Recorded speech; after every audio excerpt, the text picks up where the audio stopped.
How can a little pebble this size determine fish habitat, fish population, and even the direction of channel for a stream?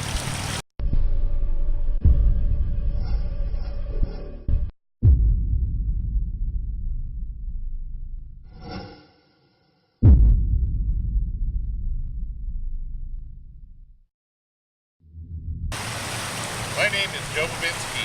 I'm from Spokane Community College. I'm with the Water Resources Program. We're just north of Spokane, off of Highway 395 at Dead Man Creek.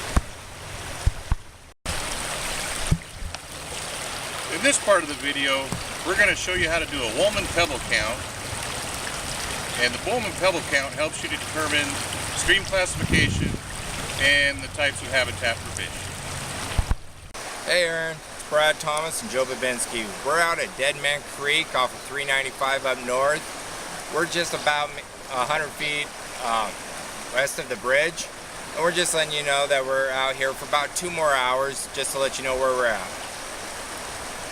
Hi there, I'm Brad Thomas. I'm also a student at Spokane Community College at the Water Resource Program. I'm here to cover the safety portion of this video.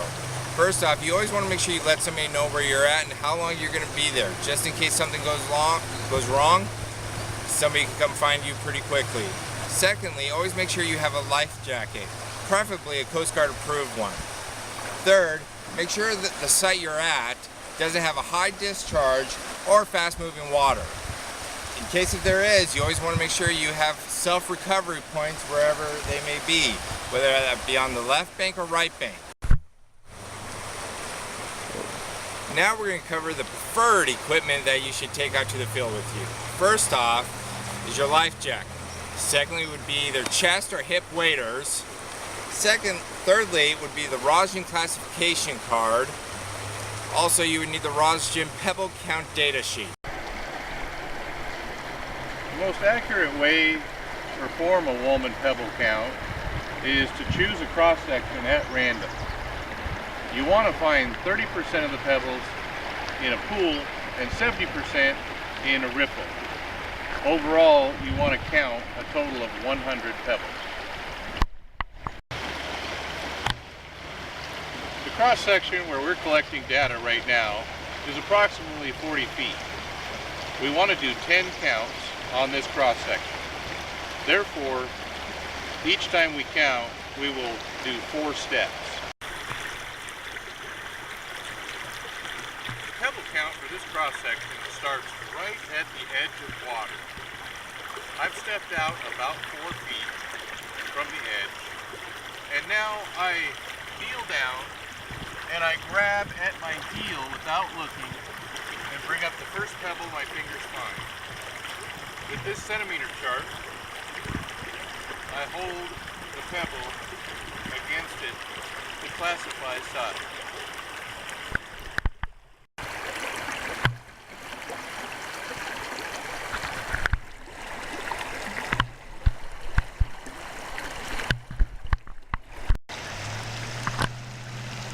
Now that the pebble information has been entered into the data, be sure to discard it carefully and safely back upstream so it doesn't interfere with downstream count. Now we're here at building number 8, Environmental Sciences building on Spokane Community College campus. Now I'll be going over the Riffle Pebble Count tally sheet. At the start of it, you want to make sure you put your site name in. For us, it is the Dead Man Creek site. Then you want to put your date in and everybody in your crew. If you happen to know the site ID number, you would want to put that in here. As Joe would measure the rocks, he would holler back at me the size. I would go down the chart here until I find the designated size and put a tally mark in its designated box. Once I have reached 100 tally marks, that would be the end of this count. I would go through and count up all the tally marks in a box and put the total number here in numerical form. When you've completed the Riffle Pebble Count sheet, you would want to take the total number counts and apply them to your Pebble Count data sheet. This sheet will allow you to get your D50, which would be your average size. And to do that, you want to make sure you first fill out the information at the top so you know exactly where this information came from. Now, what you would want to do is, after that is done, is get the information off the data sheet and go through and find the particle size, follow that number up as far as what size it was, to how many tallies are in there, or how many were on your count. And once you have done that, you would want to put a dot at that point.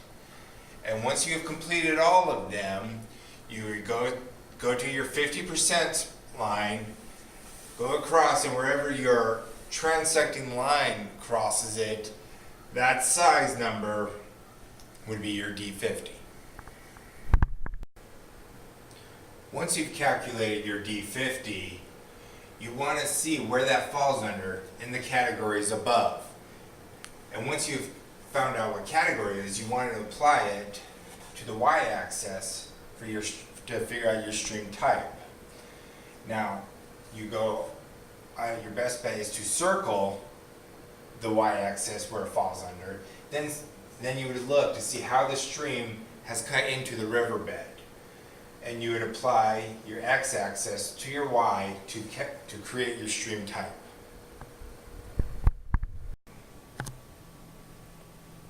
Now we're going to show you how to measure your pebble.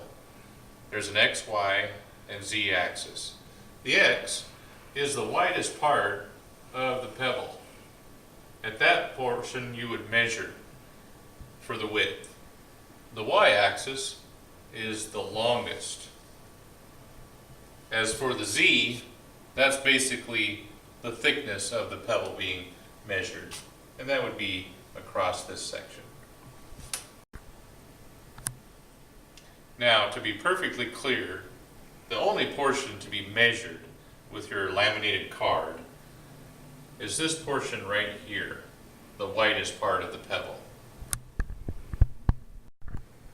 When trying to figure out your pool 30% and your riffles 70% of where you need to take the pebbles from, this would be your riffle section right here. And you would see mostly turbidity, maybe some white caps in that area. Right after it is kind of this run or glide, it's called, and you see it kind of looks like a straightaway, kind of the rapids kind of go away, the white caps go away, and it usually leads into a cut down into the ground, into the riverbed here, and we would call that the pool. So you would want to take your samples either right here in the beginning part of the pool or in the back part. You want to be careful about taking the middle because it could be very deep and you could fall in.